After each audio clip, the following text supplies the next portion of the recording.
IPL final మ్యాచ్కు రంగం సిద్ధమైపోయింది. కోట్లాది మంది అభిమానులు ఈ మ్యాచ్ వైపు ఆసక్తిగా చూస్తున్నారు. టైటిల్ కోసం Kolkata Knight Riders, Sunrisers Hyderabad జట్లు తలపడనున్నాయి. ఈసారి కప్ గెలిచి ముద్దాడాలని ఈ రెండు జట్లు ఉవ్విళ్లూరుతున్నాయి. హై వోల్టేజ్ మ్యాచ్ కోసం ఎవరికి వారు వ్యూహాలు రచిస్తున్నారు. జ్యోతిష్యులు వేణుస్వామి ఈ మ్యాచ్ విన్నర్పై తన అంచనాలను వెల్లడించారు. ఇవాళ చెన్నై చెపక్ స్టేడియంలో జరిగే ఫైనల్ మ్యాచ్తో ఐపీఎల్ 17వ సీజన్కి ఎండ్ కార్డ్ పడనుంది. ఈ సీజన్లో తొలి నుంచి అంచనాలకు మించి రాణిస్తున్న ఆ రెండు జట్లు తుది పోరులో తమ సత్తాను చాటేందుకు సిద్ధమవుతున్నారు. టీమ్ యాక్షన్ సమయంలోనే జట్టు సభ్యుల ఎంపికలో కావ్య నిర్ణయాలపై పోటీదారులైన ఫ్రాంచైజీలు సైతం నవ్వుకున్న విజువల్స్ సోషల్ మీడియాలో వైరల్ అయ్యాయి.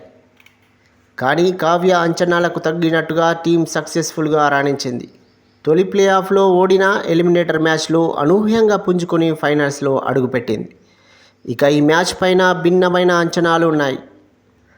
గెలుపు పైన రెండు జట్లపైన ఎవరి అంచనాలు వారు వెల్లడిస్తున్నారు. ఇదే ఫైనల్ మ్యాచ్పై జ్యోతిష్యులు తమ అభిప్రాయాలను వ్యక్తం చేస్తున్నారు.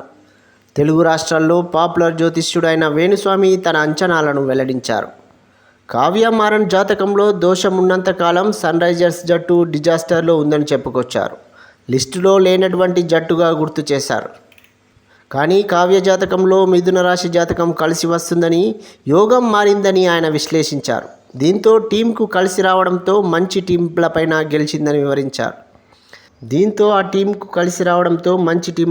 గెలిచిందని వివరించారు. సన్ రైజర్స్ టీంకు కలిసి వస్తుందని వేణుస్వామి తన అంచనాలను వెల్లడించారు. ప్రస్తుతం సోషల్ మీడియాలో ఐపీఎల్ ఫైనల్ వేళ వేణుస్వామి అంచనాలు వైరల్ అవుతున్నాయి.